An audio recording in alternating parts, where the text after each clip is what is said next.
ஐயா, நான் நல்ல ரட்சிக்கப்பட்டு ஆவிக்குரிய நிலைமையில வளர்ற பிள்ளைகளா, என் ஆண்டவர் ஒரு ஆவிக்குரிய குடும்பத்தில் எல்லாம் கொண்டு போகணும். அறையும் குறையும் ஆவிக்குரிய வாழ்க்கை செய்யறவன் வீட்டுக்கு ஏன் கொண்டு வந்தார்? சிலருடைய கேள்விக்கு பதில் நினைச்சுக்கோ. எப்ப நான் ரட்சிக்கப்பட்ட பிள்ளை, என் ஆண்டவர் யாரோட இணைத்திருக்கணும்? ரட்சிக்கப்பட்டவனோட, இயேசுவை ஏற்றுக்கொண்டவனோட. இப்ப பார்த்தா அரை வேக்காடு கூட இல்லை என்ன வாழ்க்கைப்படுத்தி வச்சிருக்க. எங்க வீட்டில் நாங்க ஞாயிற்றுக்கிழமை சாப்பிட்டதே இல்லை. கட்டி கொடுத்த வீட்டில் சாப்பிடாம இருந்ததே இல்லை. நாங்க இருந்த வீட்டில் ஜெபிக்காம படுத்ததே இல்லை. வந்த வீட்டில் ஜெபிக்கிறதே இல்லை. அப்ப நமக்கு யோசனை, ஆண்டவரனை ஏன் கைவிட்டி? இயேசு சிலுவையில சொன்னார்லாம், பிதாவே ஏன் என்னை? நம்ம நினைக்கிறோம் ஆண்டவர் தவறான இடத்தில் என்னை கொண்டு வந்து விட்டார். நிறைய பேருடைய கேள்விக்கு விட வருது. ஒரு அல்லேலூயா சொல்லுங்க.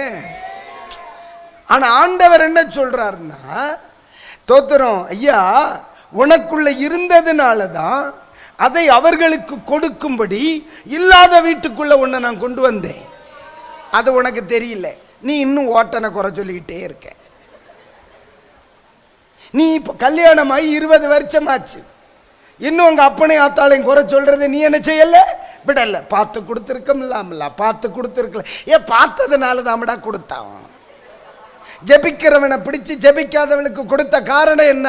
ஒன்ன கண்டாவது அவன் ஜெபிக்க படிப்பான். நீ என்ன செய்ய? நீ அடுத்தவனை குறை சொன்ன நேரம் உண்டுன்னா இதுவரைக்கும் நீ எழுப்புதல் அடைஞ்சி ஒரு முழு குடும்பத்தை எழுப்புதலுக்குள்ள கொண்டு வந்திருக்கலாம். ஆனா உனக்குள்ள வாயில குறை சொல்லியது இன்னும் தீரலையே. ஆன்லைன்ல கேட்கிற சில பிள்ளைகளோட கர்த்தர் பேசுறாருடா. உன்னையே அந்த கிராமத்துக்குள்ள நான் கூட்டிட்டு போனேன் தெரியுமா? உன்னையே அந்த குடும்பத்தில் உன் பிள்ளைய நான் கொண்டு வந்தேன் தெரியுமா? உன்னையே அந்த சத்தியம் இல்லாத வீட்டுக்குள்ள நான் கொண்டு வந்தேன் தெரியுமா? என் பிள்ளைக்குள்ள இருக்கிற வெளிச்சத்தை அந்த வீட்டுக்குள்ள வைக்கிறதுக்கு தானே.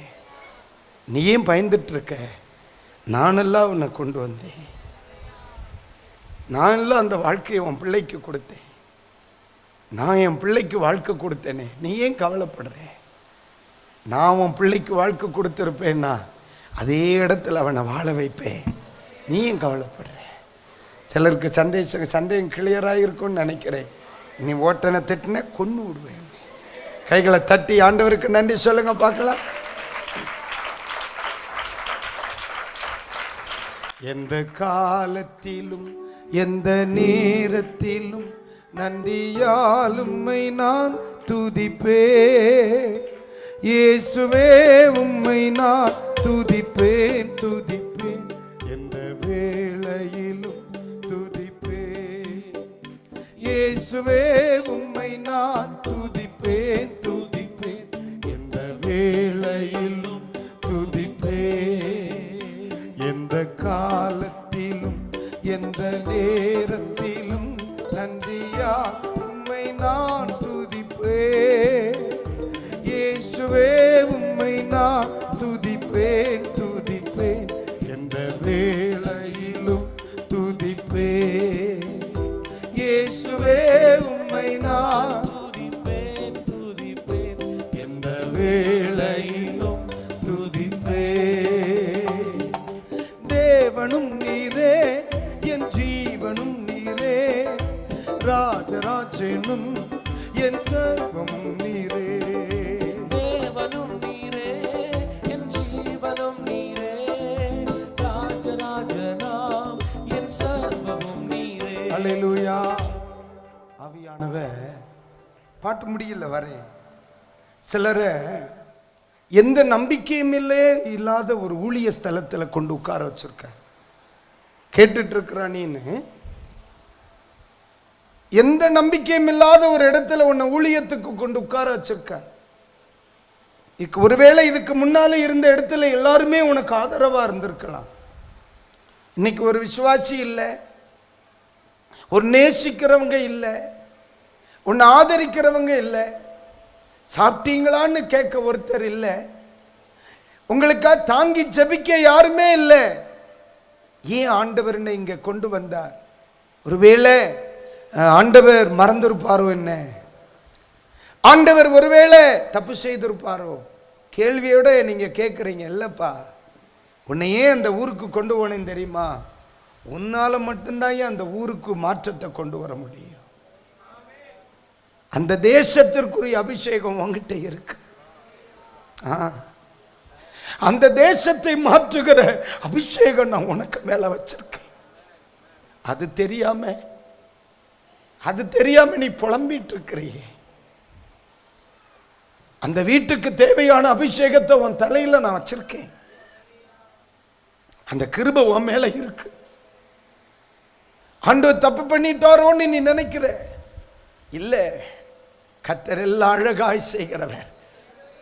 உன்னால் அந்த வீட்டுக்கு மாற்றம் வர உண்டு. உன்னால் அந்த குடும்பத்துக்கு மாற்றம் வர உண்டு. உன்னால் அந்த தேசத்திற்கு மாற்றம் வர உண்டு.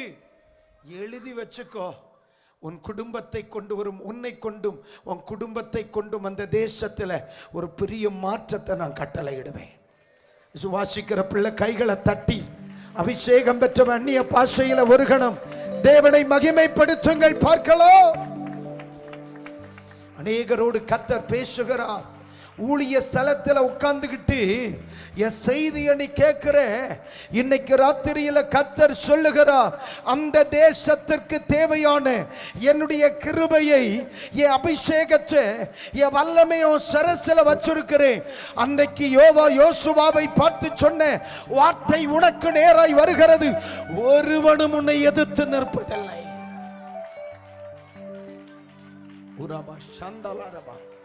உன்னால் அந்த குடும்பத்துக்கு மாற்றம் வரும். உன்னால் அந்த வீட்டுக்கு மாற்றம் வரும். உன்னால் அந்த புருஷனுக்கு மாற்றம் வரும். உன்னால் அந்த தெருவுக்கு மாற்றம் வரும். உன்னால் அந்த தேசத்துக்கு மாற்றம் வரும். உன்னால் அந்த ஜனங்களுக்கு ஒரு மாற்றம் வரும். சும்மா உன்னை கச்சிருக்கிறேன் நினைக்கிறியா? உன் சிரசின் மேலே ஆண்டவர் வைத்த அபிஷேகம் மேலானது.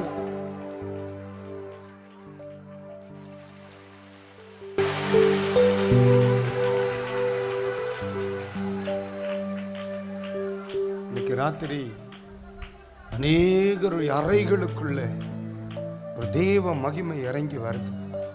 The God's presence. Yes, really. நிறைய பேரை இன்னைக்கு ராத்திரி உயிர்ப்பிப்பேன் கர்த்தர் சொன்னார். நிறைய நேரத்தில் நம்மால the God's plan அண்டர்ஸ்டாண்ட் பண்ண முடியல. நான் எதை விரும்பினேன்? 24 hours பிரேயர் நடக்கிற வீட்டெல்லாம் விரும்பினேன். இன்னைக்கு 2 minutes கூட பிரேயர் இல்லாத இடத்துல என்ன கொண்டு வச்சிருக்கீங்க? ஆண்டவருக்காகவே வாழணும் அப்படின்னு சொல்லுகிற ஒரு குடும்பத்தை எல்லாம் நான் விரும்பினேன். இன்னைக்கு தேவ திட்டம்னா என்னன்னு தெரியாத ஒரு இடத்துல கொண்டு வச்சிருக்கீங்க. ஆண்டவர் சொல்லுவார், சூழ்நிலையை பார்க்காத, உன் மேல நான் வச்சிருக்கிற அபிஷேகத்தை பாரு. சூழ்நிலையை பார்க்காதம்மா, உன்னை அழைத்த அழைப்ப பாரு. சூழ்நிலைகளை பார்க்காதம்மா, உனக்கு நான் கொடுத்த வாக்குத்தத்தத்தை பாரு. உன்னை அனுப்பினது நான் அல்லவா? உன்னுடைய இருக்கிறவர் நான் அல்லவா? உன்னை இதுவரை கொண்டு வந்தவர் நான் அல்லவா? பின்ன ஏன் கலங்கி கொண்டிருக்கிறாய்? பின்ன ஏன் கலங்கி கொண்டிருக்கிறாய்? இன்னைக்கு ராத்திரி கர்த்தர் தெளிவாய் சொல்லுகிறார். சிலரை சில இடங்களுக்காகவே திட்டமிட்டு கர்த்தர் அனுப்பினார். அவங்களை இன்னைக்கு ராத்திரி கர்த்தர் அபிஷேகம் பண்ண விரும்புகிறார். எத்தனை பேர் ஆமீன் சொல்லுவீங்க? எத்தனை பேர் ஆமீன் சொல்லுவீங்க? ஆண்டவர் இன்னைக்கு ராத்திரியில இந்த மைதானத்தில் மட்டும் உள்ள சத்த எல்லையிலும் இருக்கு. இன்னைக்கு நேரலையில பார்க்கிற நிறைய பேருடைய வாழ்க்கை இன்னைக்கு சில உலர்ந்த அனுபவங்கள் மாற்றப்படுது. இன்னைக்கு ராத்திரி கர்த்தர் சொல்லுகிறார், பாழாய் போனதும் பழுதாய் போனதும் நம்பிக்கை இழந்தவைகளுக்கும் ஒரு மாற்றத்தை நான் தர விரும்புகிறேன். அல்லேலூயா சொல்லுங்க, சொல்லுங்க அல்லேலூயா. இயேசுவே ரட்சகா, நின்னை நான் സ്നേഹിക്കാമായി